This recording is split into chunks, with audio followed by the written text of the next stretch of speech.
Hi, வணக்கம் and welcome to DPM 360 Shorts. இப்போ நான் ஒரு குட்டி விஷயம் உங்களோட கைக்கலான்னு வந்தேன். And then recently விஜயோட மூவி ப்ரீமியர் ஆக இருந்து அதுக்கு தடை வாங்கியிருந்தாங்க. And then இப்போ கோர்ட்டுக்கு போயிட்டு கோர்ட்டில் இருந்து ஒரு ரிலீஸ் டேட்டும் கொடுத்துட்டாங்க. அந்த US சர்டிஃபிகேட் கொடுத்து அப்போ நாளைக்கு ப்ரீமியர் பண்ணலாம்னு சொல்லியிருக்காங்க. And then ஐ திங்க் இந்த நாளைக்கு இந்த மூவி ப்ரீமியர் ஆக போகுது. அதோட சேர்த்து சிவகார்த்திகேயன் மூவியும் வந்து இதில் வரப்போகுது. அண்ட் இதில் அரசியல் உள்குத்து எல்லாம் நாங்கள் பார்த்தது தான். அண்ட் தென் விஜயோட வருகையை கொஞ்சம் தட்டி கழிக்கலாம்னு தான் ட்ரை பண்ணுறாங்க. அண்ட் தென் இந்தியாவில் ஒரு பேட் நேம் கொடுக்கலாம், இல்லாட்டி பேட் பப்ளிசிட்டி கொடுக்கலாம்னு தெரியுது.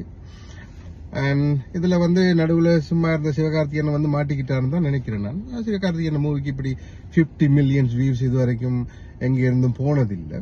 And then suddenly 50 millions movie 50 millions views ட்ரெய்லருக்கு வருதுன்னு சொன்னால் இது எப்படி வந்ததுன்ற ஒரு கொஸ்டின் இருக்கு. இந்த என்ன சொல்றது, இந்த மூவிக்கு ப்ரொடியூஸ் பண்ணது இன்ப நிதின்னு நினைக்கிறேன் நான்.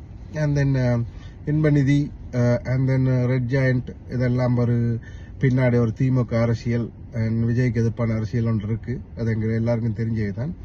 அண்ட் தென் இப்போ மூவிக்கு ரிலீஸ் டேட் கொடுத்துருக்காங்க. ஆனால் அதுக்குள்ள எதுவும் பிரச்சனை வருமா இல்லையாண்டு ஒரு சந்தேகமாகவே இருக்கு. இப்போ யூரோப்பில் எல்லாம் வந்து நிப்பாட்டி இருக்கு. அண்ட் தென் ரிலீஸ் டேட் எதுவும் கொடுக்க இல்லை. எங்களுக்கு ஒன்றும் சரியா என்ன நியூஸ் இப்போ மூவி நாளைக்கு ஓடுமா இல்லையான்றது ஒன்றும் தெரியாமல் இருக்கு. நீங்க என்ன நினைக்கிறீங்க?